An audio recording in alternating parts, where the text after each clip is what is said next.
Begin with this story.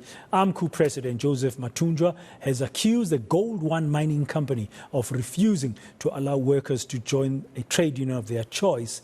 Mathunjwa says AMCU will engage with the mine to ensure it is recognized as the majority union. Workers were involved in a hostage drama that saw some 500 miners held underground since the Sunday's shift. Well, to discuss what this all means, I'm joined now by mining analyst David Van Wyk. David, good afternoon. What is the significance of what we've seen playing out since Monday at this mine? Well, I think that the significance of it is that employers in the mining industry don't seem to understand the notion of democracy and allowing people the choice of trade union as is allowed by the Labour Relations Act, Section 21. And this has been an ongoing issue since February this year, and it is a matter that is also before the courts. And it would seem as if the sit-in on Sunday was a last resort action by workers who want to join AMCU and participate in a union of their choice. They're not happy with the way they're being represented by the NUM. Unfortunately, the sit-in affected other people of other unions, NUMSA, Solidarity and NUM, who might not share the same views as those workers who refused to come up from underground. And so it put people at a bit of a disadvantage. However, the problem is really not between AMCU and NUM. The problem is with management, because if management respects the rights of workers to freedom of choice with regard to who represents them, this would never have happened. Yeah, I interviewed the head of legal of the mine just a couple of days ago, and he said, according to them, they have entered into what he called a closed shop agreement with the NUM. Therefore, he said, any other union or organization that wants to mobilize and organize in the mine has to sign into the same closed shop agreement under the NUM before it can do so. Is that legal? Well, I think that sounds a bit like a mafia operation, because that means that when you come into a closed shop agreement and you can't freely organize, and you have to accept all the outcomes that come from any discussions between NUM and management. You know, the fact of the matter is that just like in any election, we should have a choice between different political parties. So in the workspace and workspace democracy, we should have the choice of trade unions, you know, whether it's AMCU, whether it's NUM, NUMSA, or Solidarity. And when we look at negotiations between mining companies and unions, we often see that Solidarity and NUMSA even negotiate separately and come to separate agreements.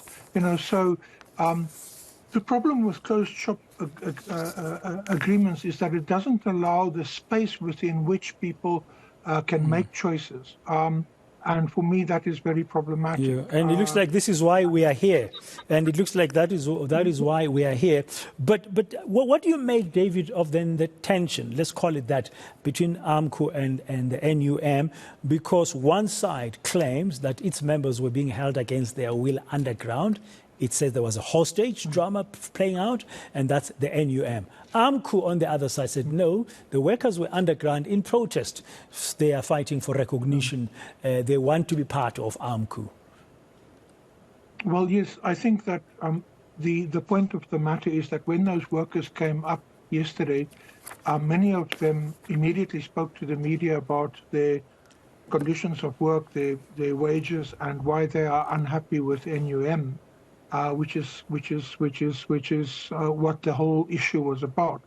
The fact of the matter is that some people were underground against their will, and that is very unfortunate. But if you listen to the workers that want to join AMCU, they all say that this was a last resort, because we've been speaking to management since January. There's even a court case about this. The courts are dragging their feet, and we are going nowhere. The problem also for trade unions, industrial unions, is that big industrial mining is in steep decline in South Africa, especially in the gold sector. And there are fewer workers who can join unions because workers are being retrenched. In the last 2 weeks, Seriti, Sibanye, Anglo, all announced retrenchments, okay? They gave retrenchment notices and so on to workers. And as the numbers of workers that unions are able to attract decline, so the competition between them should be will increase. And because of that, the tensions will also increase. And that's why human resource departments in mines need to handle these things with delicacy and care, and not with exclusivity and we won't speak to you attitudes. Yeah, so basically, from what you are saying, David, I'm hearing that this mine, Gold One Mining Company, should allow for more open and organization or mobilization by all unions in terms of membership, because the stakes are pretty much high in terms of who can represent who. Well, I think yes. Especially that the company is a foreign company. Most of the conglomerate that owns that mine are Chinese companies, including the Chinese Development Fund.